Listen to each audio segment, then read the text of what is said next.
भाई बस थोड़ा सा टाइम दे दें, 3-4 दिन में आपको मिल जाएगा किराया। बाजी ये तो कोई बात ना हुई। आज 10 तारीख हो गई और 3 दिन से जमाल मेरा फोन भी नहीं उठा रहा। उनकी तबीयत ठीक नहीं थी, बस यही आखिरी 3-4 दिन दे दें, आपको हर हाल में मिल जाएगा किराया। ठीक है बाजी, आपके कहने पर दे रहा हूँ मजीद वक्त। वो कहता तो कभी ना देता।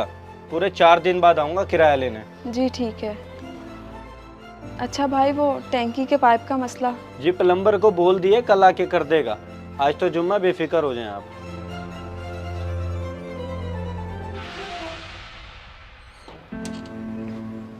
क्या फ़ायदा हो गया मुझे आगे करके, खुद बात करते इससे। 3-4 दिन का टाइम तो मिल गया ना, ये फायदा हुआ है। क्यों किराया वक्त पर नहीं देते? कब तक धक्के खाएंगे किराए के घरों में हम? ये तो तुम्हारे अब्बा को सोचना चाहिए ना, जब वो शादी कर रहे थे, कि बेटियों का हक भी देते होते हैं जो विरासत में बने। अब फिर ना शुरू हो जाओ वो बात लेके, भूलते ही नहीं हो तुम तो। कैसे भूलूं, मेरे दिल पे लिखी हुई है। चलो वहाँ से तुम्हारा हिस्सा आ जाता तो मैं भी अपने गाँव वाली दुकान बेच देता, मिलके हम अपना घर तो ले लेते। इस महंगाई के दौर में मैं अकेला कैसे करूँ सब, इसीलिए तो किराए के घरों में धक्के खा रहे हैं। अच्छा, मैं दोबारा जाके बात करती हूँ अब्बू से आज ही। हाँ ना, मियाँ बीवी तो एक दूसरे का सहारा होते हैं। हमारा अपना घर बन जाएगा तो कितना सुख हो जाएगा। कल को हमारे बच्चे भी होने हैं, कम से कम उनकी अपनी छत तो हो। जी सही है, मैं करती हूँ बात।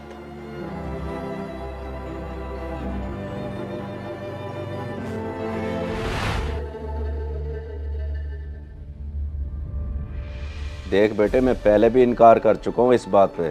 हमारे ख़ानदान में बेटियों को हिस्से विस्से नहीं देते होते।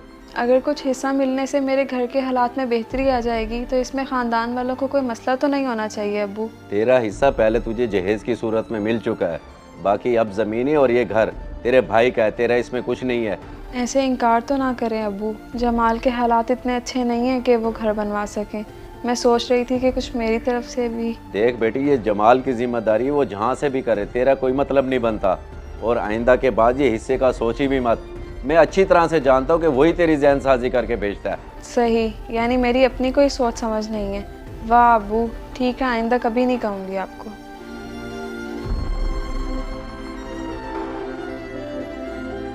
अरे बहन क्या हुआ, बैठ, कहाँ जा रही है? बस बैठ के क्या करूँ, जाना ही बेहतर है।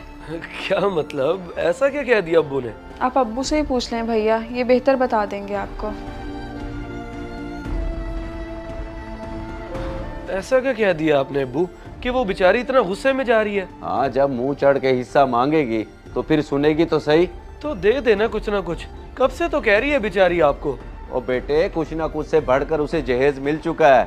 ये जमीनें जायदादें तो बेटों के लिए होती हैं, उनकी नस्लों के लिए। बेटियों का क्या है, वो तो पराई हो जाती हैं।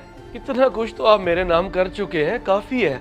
अब जो आपके पास बच गया उसमें से ही उसे कुछ दे दें। हम दो ही तो बहन भाई हैं सिर्फ। कोई जरूरत नहीं है, ये सब कुछ भी तेरा ही है और कल को तुझे ही मिलना है, बस।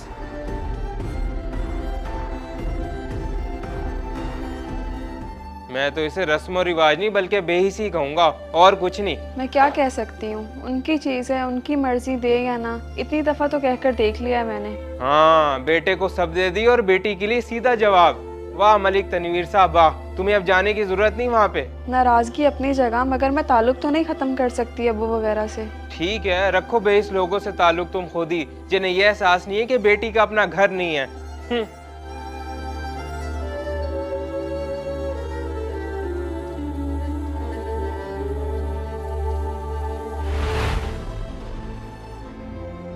तो ये सारा मामला इमाम साहब जो मैं आपको बता चुका हूँ।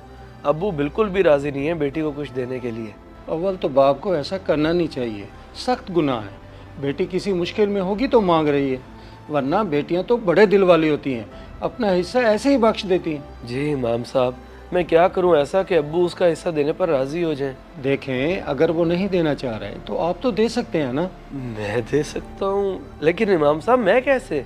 देखें, आपके अब्बा ने कुछ न कुछ तो आपके नाम कर दिया है ना, उसमें से शरई हिस्सा बना के बहन को अदा कर दें।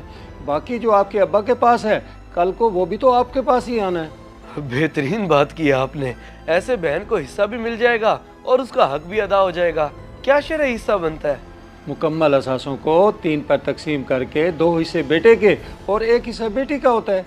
ठीक हो गया इमाम साहब, आ गई समझ। बहुत शुक्रिया, बहुत बहुत शुक्रिया।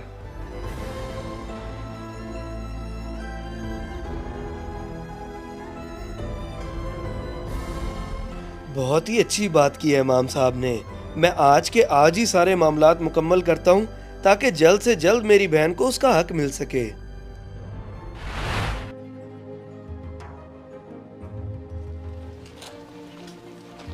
भैया आप यहाँ पर क्यों ले आए हैं हमें, कुछ बताएं तो सही। ये सामने वाली 1.5 कनाल जमीन तेरे नाम हो गई है। अब इसे रखो या बेचो वो तुम लोगों की मर्जी। ये लो इसके कागजात। मेरे नाम? लेकिन अब्बू कैसे मान गए देने के लिए? वो तो कह रहे थे उनके खानदान के रस्म रिवाज के खिलाफ है ये मैंने अपने हिस्से में से दी है मेरी बहन। तुझे हक से मतलब है ना, तुझे तेरा हिस्सा मिल गया। अब वो अब्बू दे या मैं, बात एक ही है। मैं भी तो तेरा बड़ा भाई बाप की जगह पर हूँ। काश ऐसी सोच अब्बू भी रखते कि बेटियों का विरासती हक उनकी ज़रूरत है, सिर्फ जहेज पर ही ज़िंदगी नहीं गुजरती। और वैसे भैया आप तो जानते हैं कि इस महंगाई के दौर में अकेले मर्द का काम नहीं है घर बनाना। अगर बीवी की तरफ से थोड़ी सी सपोर्ट मिल जाए ना तो मर्द को बहुत हौसला मिल जाता है। मैं समझ सकता हूँ, तुम लोग बेफिक्र हो जाओ, इंशाल्लाह बन जाएगा तुम लोगों का घर।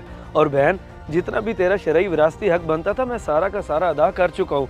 अगर इसके अलावा भी तुम लोगों को कोई भी ज़रूरत हो तो मैं हाजिर हूँ। बहुत शुक्रिया भाई, अगर आप जैसे भाई सबके हों तो कोई भी बहन अपने विरासती हक से महरूम ना रहे। आज जो तुम लोगों को ड्रॉप करूँ मैं। बहन और बेटी को जहेज देना इतना जरूरी नहीं जितना जायदाद में से हिस्सा देना जरूरी है, क्योंकि जहेज देना लोगों की बनाई हुई दुनियावी रस्म है और जायदाद में से हिस्सा देना रब्बे कायनात का हुक्म। अगर वीडियो पसंद आए तो जरूर शेयर करें।